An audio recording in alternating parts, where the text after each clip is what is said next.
dove il mare luce e tira fuori il vento su una vecchia terrazza davanti al golfo di Sorrento. Un uomo abbraccia una ragazza dopo chi aveva pianto, poi si schiarisce la voce e ricomincia il canto. Ti voglio bene assai, ma tanto, tanto bene sai. Una catena ormai che scioglie il sangue di te bene sai.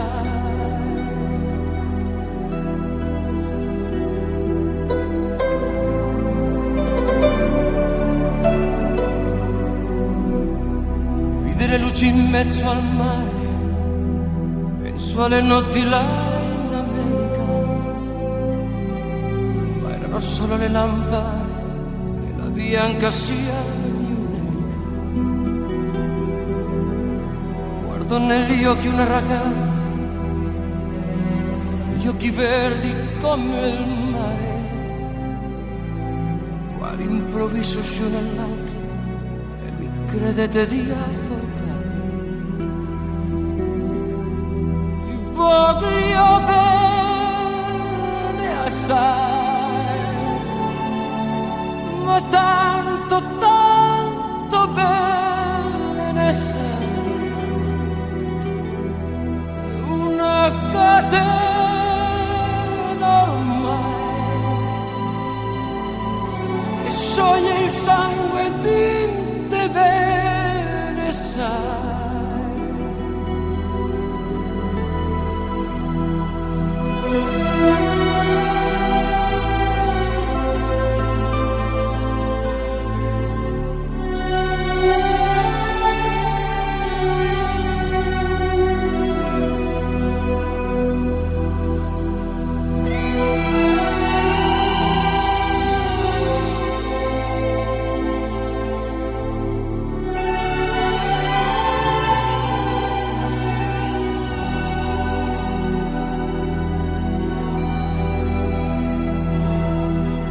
Potenza della lirica, dove ogni dramma è un falso,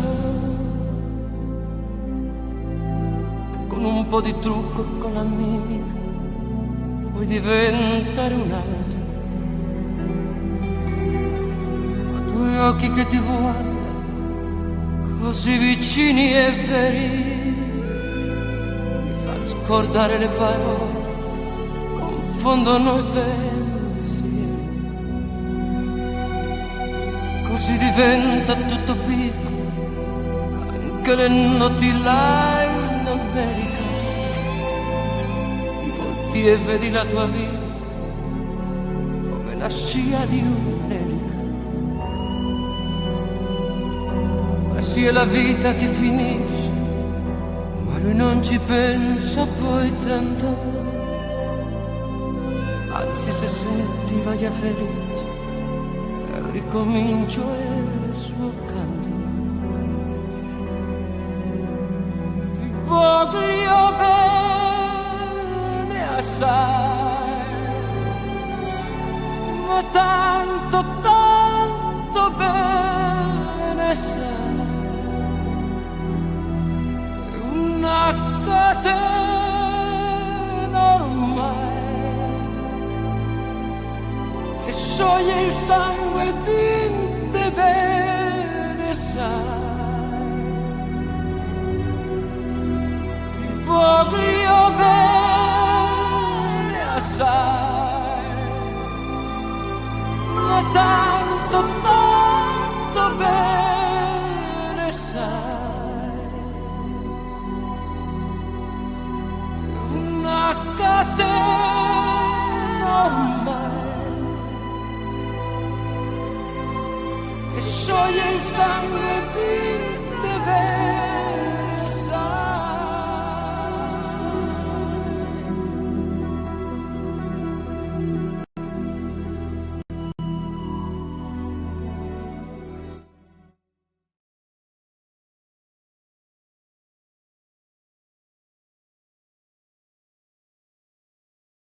Hello there. Welcome to a market update. A lot to talk about. I did something in my roster of music, and I ran across one of my all-time favorite songs, and I thought I'd play it for you exclusively. I hope you enjoyed it as much as I did. Anyway, the news is this. I am convinced that the United States and Israel is going to attack Iran. There's a little doubt in my mind now. But Donald Trump, you never know for sure, but I'm telling you that there's a great deal of movement in the Middle East preparing for an attack. Israel's practicing. Planes are being positioned outside the Middle East in friendly airspace because obviously everyone's afraid of the great snake, the Ayatollah Khomeini.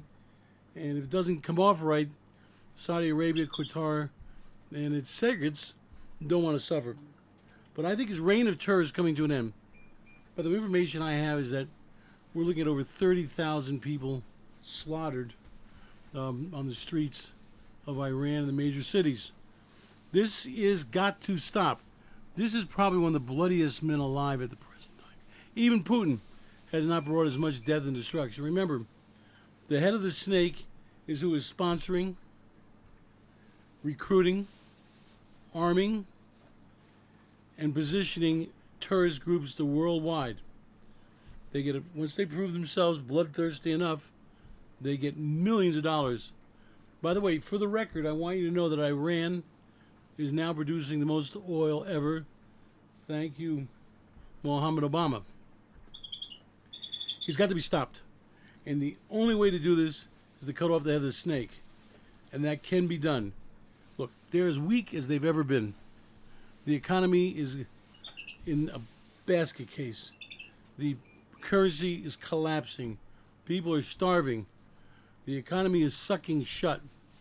This is one of the biggest economic disasters of any country in human history. I mean, they're basically ceasing to function. Now is the time to attack them. And this guy, the Ayatollah Khomeini, is the head of the snake. He is the man you want to bring down. Now, people want peace, peace, peace. You can have no peace with a religious fanatic. Now, I'm sure you've known some religious nutcakes, especially the ones that hear from God every 5 minutes. Oh, God, yeah, hey, you must be on a special list. I mean, you can revise the Ten Commandments, and nothing good comes of that. My experience with those kind of people is that it's a collision, and they're about to hit the wall. In this case, the Ayatollah Khomeini is probably the most profitable, and profitable is a good word, successful, manipulative, religious fanatic we have seen. This is a man that if he gets nukes will use them. Hear my words carefully. He is very close to being able to strap his nuclear weapons onto a rocket. Now, miniaturizing a nuclear bomb is no easy task, but he's hard at it. Once he gets nuclear weapons, he will use them without a doubt, and Tel Aviv will be the first one to see a mushroom cloud above its skyscrapers. Here, New York won't be far behind. This man has got to be stopped now, and he's weak in a situation and as weak as you could ever imagine. This happy day is not going to last forever. But remember, he's the snake. And let me tell you something. Religious fanatics, when they lose their leader, they break up and crash in a million pieces. He's the one man you need to eliminate. And I believe the U.S. could do it. Now, if they go after him and they don't eliminate him, he is weakened as weak could be. His retaliation will be a joke. And it may cause an uprising in Iran that'll take care of the rest for us.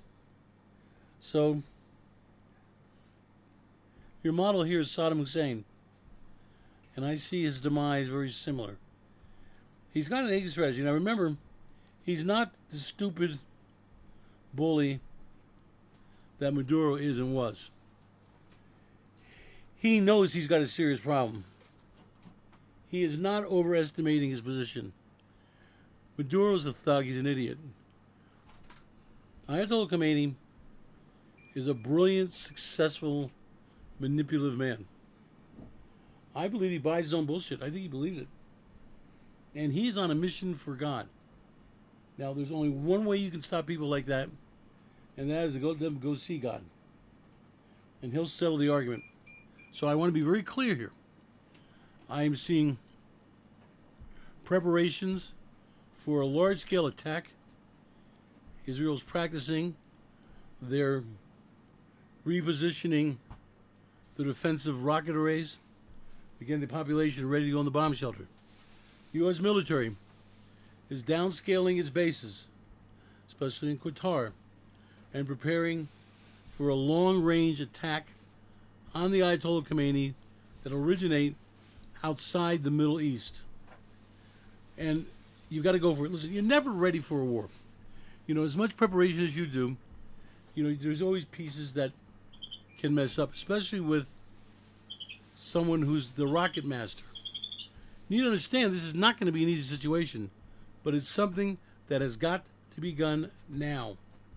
Because once he gets nukes, it's a whole other different world, and it's an ugly one. Now let's go talk to one of our favorite markets here, and let's look at oil. As you can see, oil is after several tests of 58.30 low, it's well off of it at 69.33 at the present time. I'm sorry, 63. Came off a little bit of the knee-jerk reaction at 66.35. But to me, we've got a market that is ready to do a zoom, zoom, zoom. Look, there's no telling how high oil can go. Remember, Iran is putting 4 to 5 million barrels a day in the market. Of course, they're underreporting it, but there's no replacement for those barrels. Now, we talked about Venezuela, and I want to be very clear. Their oil production is off by 80% and no chance of recovering soon. Those tankers where the oil going to America, they're not even going to hit the market. They're going to go into the strategic stockpile. By the way, the greatest horror for the people running the strategic stockpile is getting that gunk and putting it in the caravans where they can't recover it. So that oil has got to be swapped out. It's got to be diluted with a lighter, sweeter grade. It's a freaking mess. But again, all those tankers and the 5 billion, 500 million, trillion, all the oil in the world coming to the United States, we ain't get us great again. Can't use it. Nowhere to go with it. Nobody wants it. So they're going to put it in the strategic reserve. So it's not a factor in the marketplace. Besides the fact that production is falling off a cliff like I told you it would. Russia. Well, fortunately, Russia's got his hands full. So the Ayatollah Khomeini is on his own. China does not want to get involved in the Middle East. Prefer to concentrate on Taiwan. In the Caribbean, Latin America, South America, no one wants to take on America. So this is time for everybody to be good little boys and girls, wind down your drug cartels, become a little dot on the map, and hopefully Trump will find somebody to mess with. Russia is making great strides. It's the winter fighting season. See, the whole ground is frozen solid now, which means they can move their heavy equipment across the Great Plains of Ukraine. Ukraine is basically out of electricity for most of the time now. They do not have long to go unless someone comes to the rescue. Europe is in disarray. So this is very ugly because there's only one tool that can be successfully used against Russia.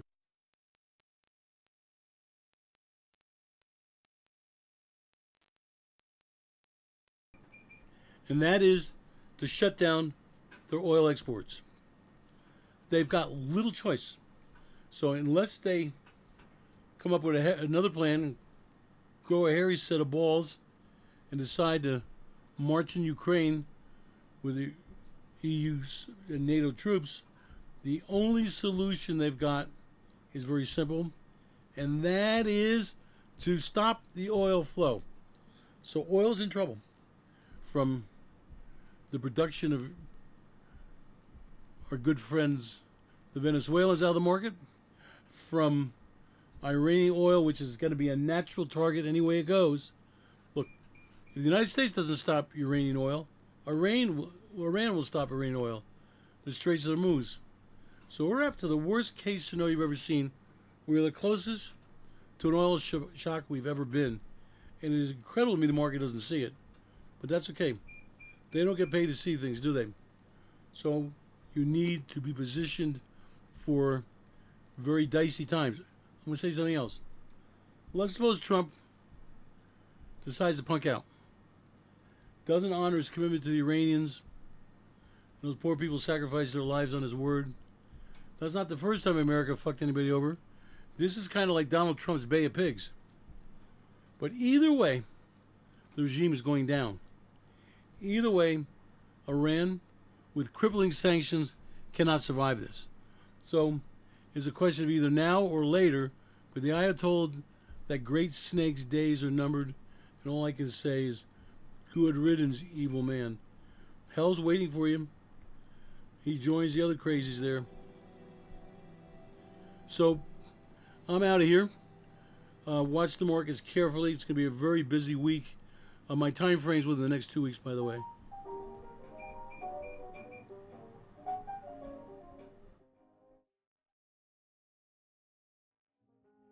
Very thought of you, and I forget to do those little ordinary things that everyone ought to do. I'm living in a kind of daydream. I'm happy as a queen, and foolish though it may seem to me, that's everything. The mere idea of you, the longing here for you. You'll never know how slow the moments go till